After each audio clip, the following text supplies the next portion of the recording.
Doghouse Podcast is back again. Great special return guest, Alex Crittenden from the Dawg Walked. Always butchered. How are you doing today? I'm good. It's good to be on. Yeah, I was just talking with Alex. I think both of us are having some big time life events that's happening, so we're all excited here. Make sure to like, subscribe, share the Doghouse Podcast. Been getting some great response, comments, also on the Doghouse Podcast shorts.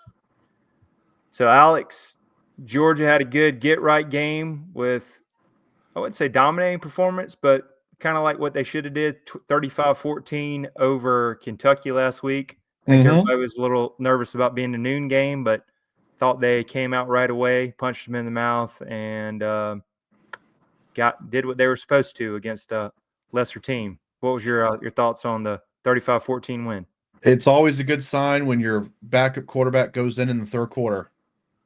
Always a good sign when that happens. Score might not represent the dominating performance that Georgia had, but a lot of young guys got in the game, and that's how Kirby rolls. Anytime he's up 4 scores, he puts those guys in. So great to see Dominic Kelly get in. A lot of young guys got in the game. It was awesome. Great game for the Dogs. Yeah, I thought it was impressive. Also, fast start, which everybody's been wanting to see, and that crazy stat. They led at halftime for the first time in 8 games since the Texas game last year, which is crazy stat. Gunner looked really good, 15 to 23, 196. He did have the one turnover, but Kirby said, "I want to see him to be aggressive and take some deep shots," which he did. Also showing his wheels, 48 yards and 2 touchdowns. Also, I think we're seeing that Chauncey Bowens is the alpha, the number 1 running back. That kid's running hard. He had 70 yards, and then they did get Nate Frazier. All in all, when you run for 180 yards was impressive. And another one that really surprised me, and you're seeing him, maybe they're going to add him in more, Elias Williams, early, and he got 3 receptions for 48 yards. And Dylan Bell, I know he's kind of been quiet, having the 4 receptions for 68 yards. Defense looked really good. I thought that one series where the tight end kind of got the explosive play wasn't the greatest, but I thought all in all, defense looked pretty good. And then anytime you hold Kentucky, who is a running team, and Mark Stoops likes to be physical, to 45 yards, that was positive. And I think that last touchdown, you just had the backups in. But did what they did. Only had 1 turnover. Good get right game against a lesser opponent for a noon game. I agree. Seth McGowan came in, the Kentucky running back, having a very good average yards per game. Held him to 44 yards. Didn't really ever get going. Held Kendrick Law pretty well. I know he had 6 for 64, but he's a outstanding receiver. I thought Dalen Everett played a very, very good game. It seems like he's finally healthy. Only gave up 1 big reception, I believe. I think the secondary keeps getting better. 25 of 41 for Cutter Boley. Very not the best completion percentage there, only for 225, averaging 5.5 yards per attempt. I think that's a real good step in the right direction in preparation for Auburn. So very pumped about what we saw. It was, and I think they did get some pressures. I think it was two sacks, which was good. And you're kind of starting to maybe see some guys get into form who they need to go with. Absolutely. Especially on defense. Elias Williams, who's been a little bit in the doghouse, he got a pick in the end zone. That was good down there. So we saw some good things. Not a perfect game, but good coming back and responding after the disappointing loss to Alabama. So I thought that was positive. And I guess from Kentucky, since 2-3, and I had a Kentucky guy on last week. Check out his stuff, by the way. He's great to have on. Religiously Sports. Religiously Kentucky Sports is his name, Jay Hayes. But it's almost looking like they can't afford to get rid of Mark Stoops, even though he's done some good things there. But what's your thoughts on Mark Stoops, and do you think it's time for Kentucky to make a change?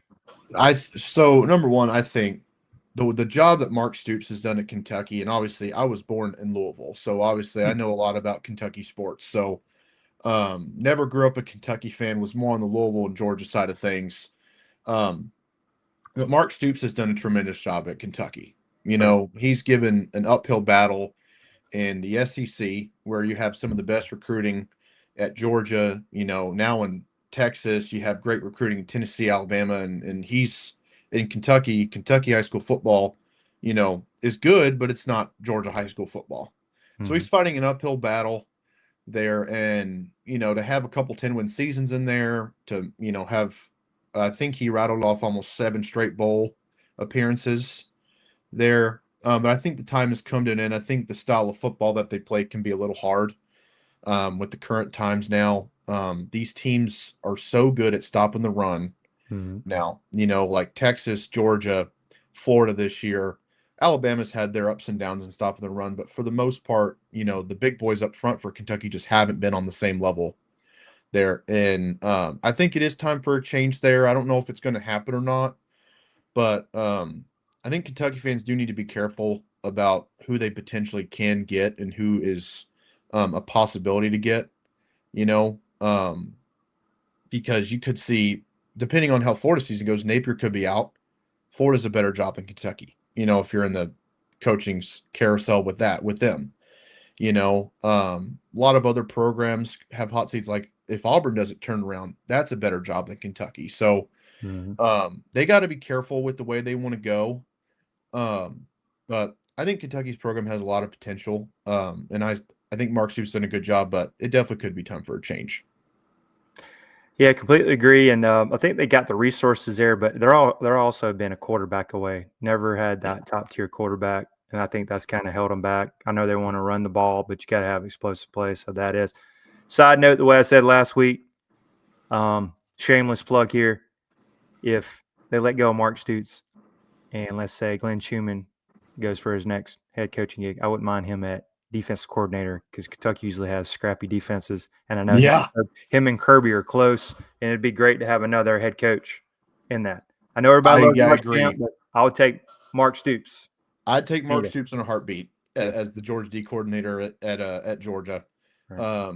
He's a tremendous coach. I don't remember where he was before. I believe he was a D coordinator at Florida State for a while. I could be wrong on that, but he's succeeded wherever he's been. He's been a great coach wherever he's been. So love to see him come to the Dogs if that were to happen. That's a dream scenario. And obviously don't want to lose Shu either. I know people are kind of been hard on Glenn Schumann, but this defense is young besides CJ Allen. And you see CJ Allen working his tail off, making calls, trying to get this young defense ready to roll. And I think you could see them hit their stride as the season comes on. Yeah. Yeah, not to fact check you, Alex, but you were correct. Florida State, DC, and D-back coach from 2010 to 2012. And before that, from 2004 to 2009, he was DC with Arizona. So so he recruited a lot of those guys on that. He probably recruited a lot of those guys at that Florida State defense that won the 2013 championship. That included Jalen Ramsey. So he's put together some groups in his tenure as a coach. Yeah, and they usually have scrappy defenses. I think him and Kirby align on the same. I could be wrong, 3-4. So anyway, I'd take him in a heartbeat. But hey, he might want to take that buyout and do some analyst work or whatever. But we'll see. Yep. All right, and then looking at the night game, I say Jordan Hare. What is it they say there? Spooky things happen. They Jordan. say Jordan. Somebody was saying they pronounce it a different way. Anyway, I'm calling it Jordan Hare because that looks like Michael Jordan Stadium. Yeah. Funny thing is, my wife's family are all Auburn fans. So if anyone sees my Instagram post, you have seen me in Auburn gear before. Just want to put the hand up. Put the hand up right there. Okay. Definitely going to be rooting for the Dogs. Georgia first always. Yeah. But I do got some family ties to Auburn, so this is always a fun one. House divided, as they say, right? Yes, that is correct. So 7:30, it's going to be rocking there. Big rivalry game. Georgia has beaten them 11 out of 12, which is crazy. Last time was 2017 when Gus Malzahn said we beat the dog crap out of them, and Kirby and the boys got up for that SC championship game and gave them a receipt. Haven't looked back. That's right. That's impressive. So I'm sure they are. Cam Newton's going to retire his jersey, so there's going to be some extra excitement there. some stats for you. What 3.5 point spread? I've even seen it at 4. So Vegas knows something. Jackson Arnold runs around back there, but they haven't had a lot of explosives at all, and they've struggled. They're actually dead last, 136th in the nation in sacks allowed, which is crazy. Yeah. And Georgia hasn't gotten to the quarterback. They've struggled, so that's going to be there. And they are scrappy and a good defense against the run. So I Yep. believe this is going to be a knife fight, rock fight. So, what's your thoughts on it? I think the reason why the spread is 3.5 is because Georgia's gone to Tennessee, overtime, close game. Didn't look great against Bama, even though we only lost by 3. And then obviously the Kentucky game. Kentucky's not a very good team right now. So, and then you've seen Auburn play Oklahoma close. You've seen Auburn play Texas A&M close. So I think that's why Vegas is getting that number at 3.5. I personally like Georgia but I wish the line was around 6. I think that would be a healthier line. But I think Georgia's offense is extremely underrated, especially running the ball. We've been able to run the ball in everyone we've played so far. And we ran the ball exceptionally well against Alabama. We only had 50 plays that game, and 30 of them were running, and we ran for 227. So I think you could see Georgia really come out and run the ball extremely well. And I think that's going to slow down that crowd, really get Gunner Stockton easing into the game a little bit. And I like Georgia by a comfortable margin here because I do think the pass rush is going to show up. I think Chris Cole's going to have a really good game. He has been so close, so close. And I think Ogboko, number 95, had a really good game against Kentucky. You could see him getting the rotation a little bit more. And I think the secondary has improved every game. I think going in Ty Simpson is an elite college quarterback with elite weapons, and we had him in the second half. He was a little off in the second half. So I think the defense is getting better. I think the offense is hitting its stride, especially running the ball. And I like Georgia to win, by 10. I think 10 points, around like a 27-10 or 27-17. I like it. Comfortable game for Georgia, I think, if we can, kind of quiet that crowd a little bit. Yeah, I do like that. Yeah, I think another thing I listen to all the Dog Nation Daily and everything. What they were saying this week, and I think supporting it is, I think Gunner has comparable numbers. I was surprised to Carson Beck. I believe Carson Beck has more passing yards, but QB rating, completion rate, rushing, Gunner Stockton actually has better numbers than Carson Beck compared to Power 4 opponents. Yep. Miami, he's in the Heisman conversation, which he should be. Miami, to me, is the most complete team defensively. Oh yeah. So they're doing really good. So and I think Gunner going on the road and having that big win against Tennessee and making that throw to London Humphreys gained a lot of confidence there. And I think he's able to communicate because it's going to be loud night game. He's been there in this situation already. And they're getting the running game going. Bowens, I would like to see maybe more Dwight Phillips to that explosiveness, but Nate Frazier, as long as he holds on the ball, got Josh McCray, bell cow back, this running game's coming in, and I do wish they would take some shots because I guess I didn't realize this. Baylor put 400 on this on the secondary. Yeah, this passing defense for Auburn is very vulnerable. Yeah. I mean, you got the guys. Everybody's been hollering his name. Let's get Noah Thomas into the game. Kobe Young. I don't know if you watch Brooks Austin at all. Some of his film breakdowns, they are dialing it up for Noah Thomas. Oh yeah, they have given him shots, and unfortunately, the offensive line and some pass pros, and we've had a lot of injuries there. Ernest Green with that back stinks. Yeah. That's a tough loss at right tackle. Yeah. It looks like he's questionable, but there are shots there, right? Yeah. And I tell you what, when Gunner has time and lets it rip, he's a very accurate downfield passer. He is. He puts it in a breadbasket. I know Miami fans could get mad at me, but so far, I think last year, I'm not counting this year. Carson's been on another level this year.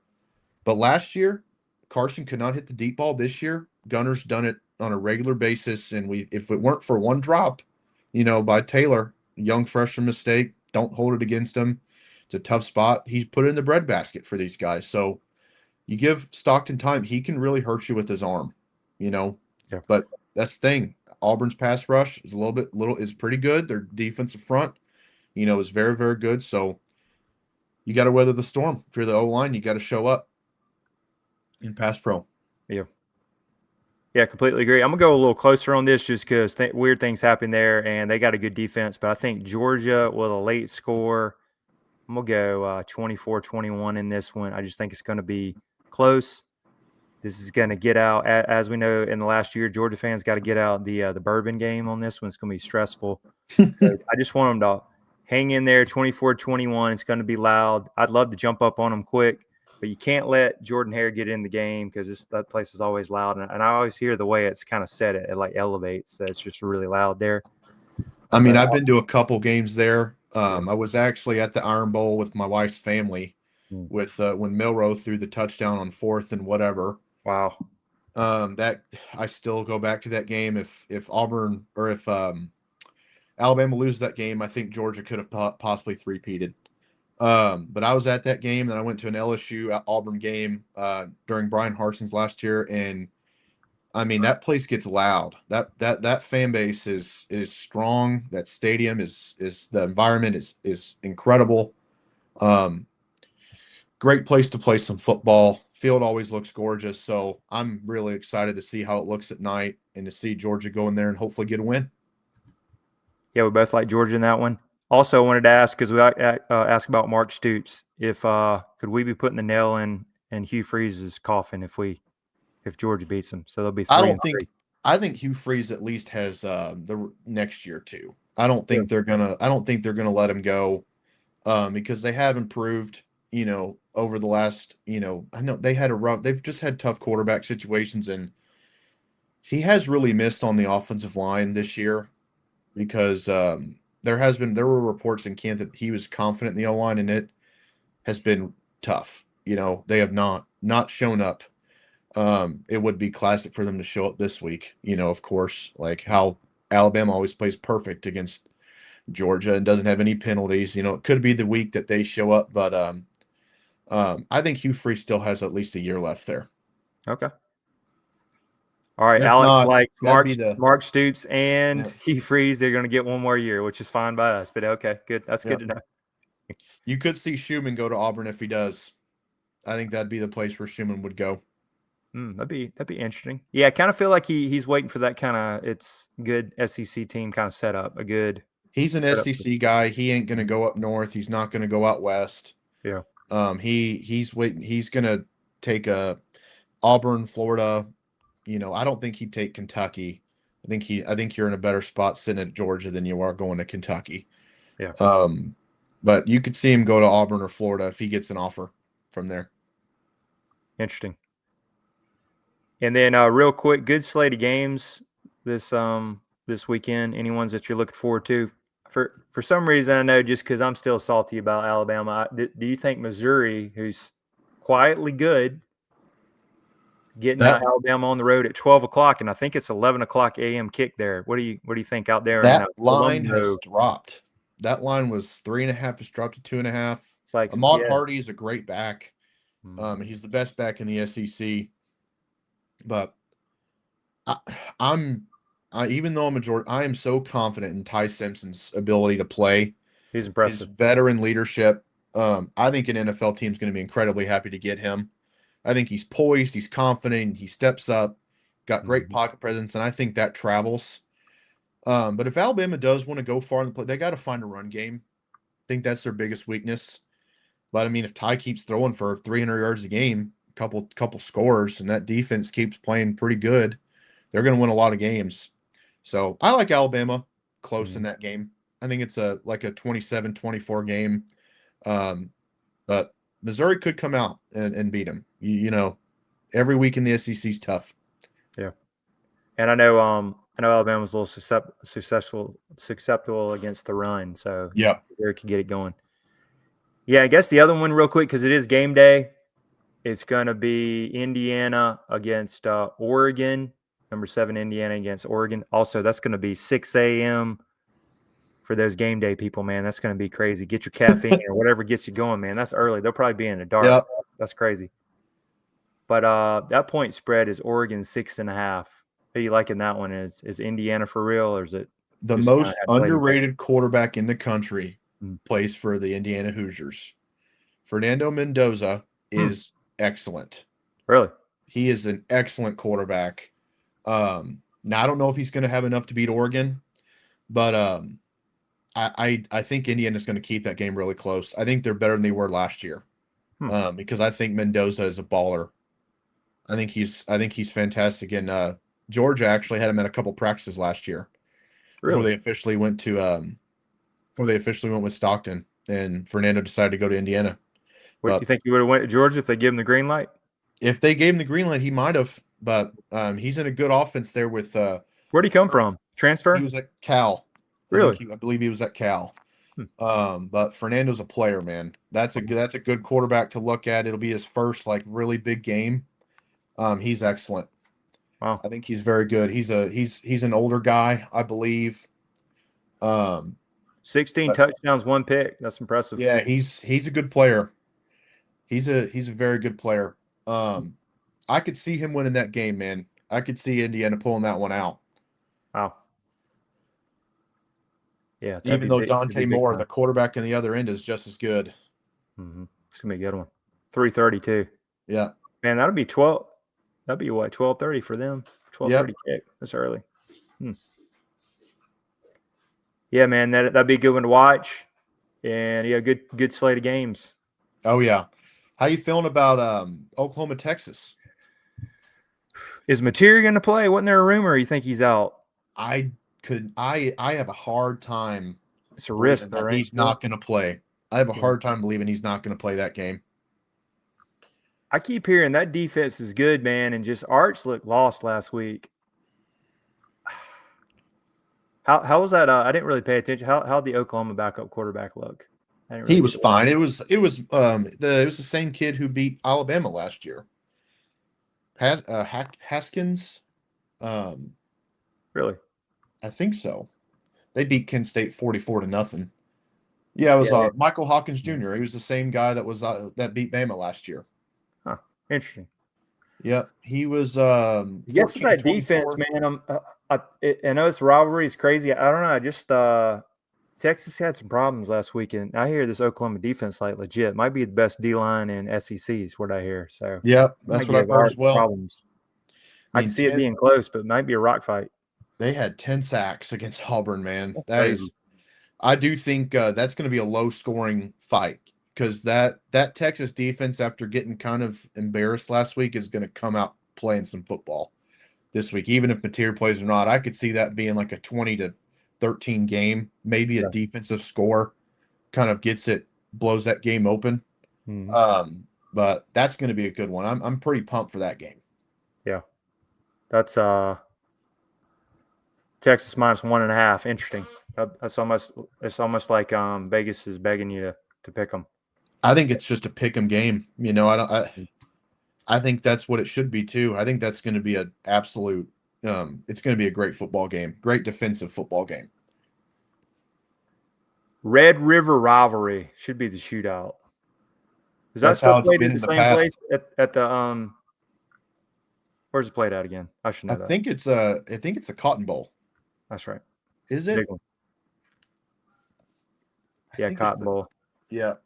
$242 is the average ticket if you're looking at Vivid Seats on ESPN. Interesting. Yeah, it's at the Cotton Bowl in Dallas, Texas. That's right. That's what I thought. Texas State Fair is usually the weekend it's always on. That's right. Yeah. Good deal, man. You got any Georgia games you're going to this year? I am not. So getting married next weekend, so I'm just going to try to definitely watch the Ole Miss game and relax after landing the plane with the wedding. And I'm still waiting my buddy who has season tickets to ask me. I'd love to go to that Texas game maybe, but not anything planned to answer your question, but I'd like to go. I didn't get to go last year. 2 years ago, I went twice, so we'll see. I'll be at in Athens next week for Ole Miss. I'm very excited for that one. That'd be awesome, man. It's gonna be great. Might be game day. What do you think? Maybe it could be if they win. They're probably going to go to Alabama, Tennessee. Okay, that's where they'll probably go. Yeah, I know they try to switch it up, but they still haven't been in Athens yet. I think they'll go to Alabama, Tennessee. ESPN and everybody's been just ignoring Georgia this year. If Alabama somehow slips up and they have 2 losses, I could see that though. Think about it. Like that'd be a 2-loss Alabama. That'll take some steam out. Yeah, they would come to Georgia if that happened, I bet. Yeah. But I just don't see Bama losing. I just don't see it. Yeah, I don't know. I could see them lose next week. I could see them losing next week, though. Do you see if they get unscathed and run the table? I just don't see it. There's a lot of landmines in there for them. Yeah, I know they do have some tougher games. They got Oklahoma too. I think if they get Mateer back, they're scrappy. I trust Ty Simpson. If they get through at Missouri, yeah, I think they handle business the rest of the way, except for maybe Tennessee. That's 50-50 game. I know they beat Georgia and were salty, but they're still not a good road team. I'm waiting for them to step on a landmine on the road games because, man, those stats, they were 2-6, and they've lost 4 out of 5 till they beat Georgia. I know. They just always have to play great against us. It is what it is. Oh, yeah, I agree. Got to give it to them. Yep. No whining here. Yep, just get up and move on. That's right. All right, Alex, appreciate you coming on again. And how do we follow you on social media? Yeah, just Dawg Walked. It's I switched around my account. You know, FQ was like, hey, we're going to get out of the team business. Just stick with some bigger accounts. And so they were gracious enough to give us our accounts that we've been running to kind of do what we want. And so I changed the account around just a little bit, but still me on there. Keeping up with a lot of games as possible. I used to be able to tweet out during games. The games are too stressful now, as every Georgia fan knows. I'm not going to be doing that as much. Right. Because my phone's nowhere near me during those games. Yeah. But yeah, would appreciate you guys following me. Yeah, man, check Alex out. I like it. Dawg Walked. And he's building up his followers there. Check him out. He's got some good video and some good Twitter posts. Yeah, check him out on there. Yeah, man. Appreciate you coming on again. And let's hope it's a good game on Saturday. Absolutely. Hopefully get a Georgia win. No stressful win either. Just a good, nice win. Yeah, I appreciate it because it makes your blood pressure and everything as a Georgia fan. It's not fun. A couple more gray hairs for everybody. Correct. Yep. I don't need to have another heart attack like Tennessee. Yeah, man. Appreciate it. Thank you so much. Yeah, man. Make sure to like, subscribe, share the Doghouse podcast. Go Dogs. Go Dogs.